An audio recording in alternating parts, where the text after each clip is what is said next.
Olá a todos, eu sou o professor Antônio Marcelo Jackson, da Universidade Federal de Ouro Preto, Centro de Educação Aberta e à Distância, Departamento de Educação e Tecnologias. Nós estamos no módulo interdisciplinar de formação, Introdução à História Oral, aula de número 7. E aqui vamos tratar, ainda que en passant, a questão dos tipos de mídia e como guardar e por quanto tempo. É importantíssimo, tá, no ato da tomada do depoimento ou da entrevista, de que seja efetivamente registrado, isso aí, inclusive, deve ser feito no próprio momento da gravação. Dizer, está sendo gravado como, em quais condições, qual local, sabe? Tudo isso deve ser exposto na gravação, né? Sendo ela gravação apenas de áudio, ou de vídeo, tá? Não me interessa.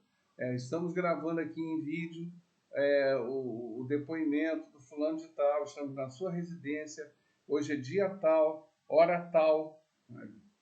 É assim que deve ser feita a apresentação, tá? Por que isso é importante? Porque, efetivamente, para aquele que for trabalhar mais à frente com aquele material, ele precisa saber dessas condições. Afinal de contas, foi um depoimento, né? Foi uma entrevista. Quer dizer, a pessoa estava com pressa, a pessoa não estava, você tomou essa fala da pessoa andando na rua. São coisas completamente diferentes, condições completamente diferentes. E, obviamente, essa pessoa falará coisas completamente diferentes. Então, você não pode tratar de maneira, então, de qualquer forma, esse material, sabe? Deve ser apresentado àquele que vai pesquisar isso. Por quê? Eu acho que aí vale a comparação. Quando trabalhamos com um documento escrito, sabe, um documento, aquilo que entendemos normalmente como documento, nós sabemos já de antemão quais as condições que aquele documento foi produzido. Então, ao fazer a análise dele, a gente sabe disso, sabe? Se eu estou trabalhando com documentos de uma Assembleia Nacional Constituinte, se eu estou trabalhando com um inventário, se eu estou trabalhando, enfim, com uma série de coisas, eu já sei de antemão o que eu tenho ali, como aquilo ali foi produzido, ou pelo menos deveria saber disso, sabe? Ou pelo menos como pesquisador devo procurar as origens daquele material, de como ele foi produzido. O mesmo deve acontecer na história oral. Quer dizer, eu devo, então, apresentar para aquele que vai trabalhar mais à frente essas condições. E isso é importantíssimo, sabe? Novamente, quando você não faz esse tipo de coisa, quando você apenas grava uma entrevista, e eu, lamentavelmente, ao longo da minha vida, eu já esbarrei com pessoas que fizeram isso, olha, você está comprometendo completamente aquele material. Quer dizer, você disse ali quais as condições. Isso está gravado, inclusive, na abertura da entrevista. Aquele que vai ouvir a entrevista, por favor, mesmo que você não tenha feito a transcrição, mas aquele que vai ouvir a entrevista, ele sabe disso, sabe quais as condições que isso foi feito, ou pelo menos aquilo que você disse que foi feito, né? Quer dizer, eu tenho que acreditar no sujeito, no pesquisador que fez o trabalho. Então, essas coisas são fundamentais, não há como a gente abrir mão desse tipo de preocupação, sabe? A segunda questão que a gente não pode abrir mão é a questão de aonde guardar, qual o local físico da guarda, ou agora trabalhamos com o mundo virtual também, na nuvem, né? Bom, aqui temos duas preocupações, tá? Se nós estamos trabalhando com uma atividade, se estamos exercendo, uma atividade que é de âmbito privado, ou seja, eu estou fazendo essa pesquisa por minha conta, né? Então, eu também tenho que deixar claro, tá, tanto para aquele que concede a entrevista ou o depoimento, quanto para aquele que futuramente poderá pesquisar, o local da guarda disso. Ah, vai ser na minha casa? Isso passa a ser uma temeridade. Ah, eu vou colocar num banco de dados que estará disponível publicamente.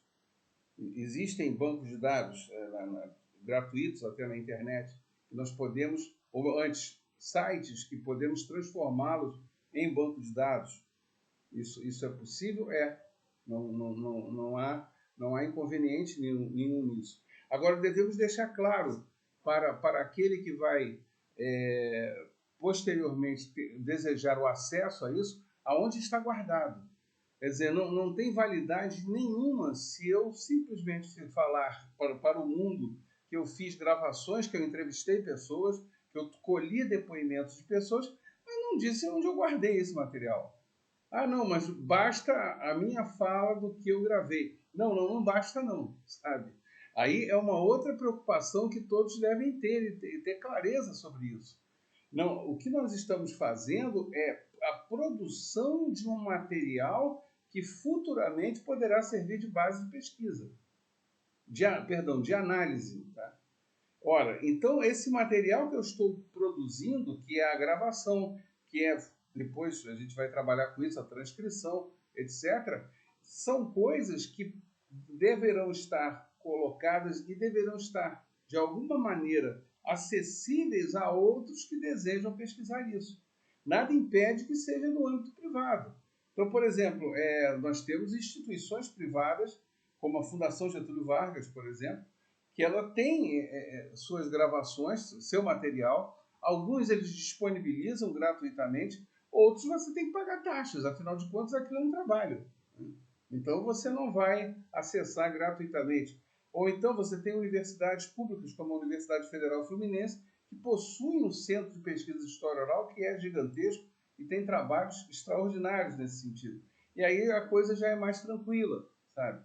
Mas, de qualquer maneira, não há pecado nenhum se você tiver uma instituição particular, gravar esse material e falar, não, você pode acessar, desde que pague. Há um problema nisso? Tecnicamente não, aquilo é um trabalho, é uma atividade profissional, sabe? E aí a gente já faz a distinção de quando a coisa é pública, quando essa guarda é pública e quando essa guarda é privada, sabe? E as duas têm valor, as duas não são mutuamente excludentes, muito pelo contrário, apenas diz respeito àquele que resolveu botar a mão na massa, né? E produzir esse material. Por fim, existe a questão do tempo, porque pode acontecer, se for uma atividade, principalmente se for uma atividade privada, tá? Que você se comprometa a guardar aquele material durante um certo tempo. De uma forma geral, são 5 anos. Tá? Por favor, não há uma regra para isso, mas de uma forma geral, são 5 anos. E isso é ilegal, isso é imoral, é antiético? Não. Isso faz parte. Até porque, sendo privado, eu posso dizer, olha, eu tenho condições de guardar esse material durante esse tempo. Posteriormente, não. Aí pode até acontecer, vamos pensar, e a gente vai trabalhar isso ao longo das aulas, mas eu já posso citar aqui. No ato da entrevista, eu explicar para aquele que está sendo entrevistado, ou aquele que considerar o depoimento, as condições de guarda. E, posteriormente, o que vai acontecer? Isso deve ser colocado em pratos limpos, tá? E ao fazer isso, aquela pessoa pode concordar ou pode entender que depois, por exemplo, se for uma guarda privada, depois de 5 anos você não vai destruir, eu quero que faça uma doação para este ou aquele órgão, não importa, tá? Isso tudo tem que ser colocado. Porque, de novo, né, não é... Qual é o trabalho no frigir dos ovos? Qual é o trabalho efetivo da história oral? A produção de documentos que poderão ser utilizados mais à frente. Então, isso é fundamental e nós não podemos perder isso de vista. Então, não é um capricho, não, eu vou gravar essa entrevista aqui para usar e depois jogo fora. Não é assim que funciona. Se você fizer isso, não terá valor, porque no final será apenas o seu comentário que irá aparecer. Mas e o documento em si, a gravação em si? Quer dizer, só tem valor quando outras pessoas puderem também acessar aquele material. Sabe? Daí é necessário todo esse conjunto de registros. Tá bom, gente? A gente encerra essa nossa videoaula. Abraço a todos e até a nossa próxima aula, continuando o nosso módulo de interdisciplinar de formação, Introdução à História Oral. Abraço a todos.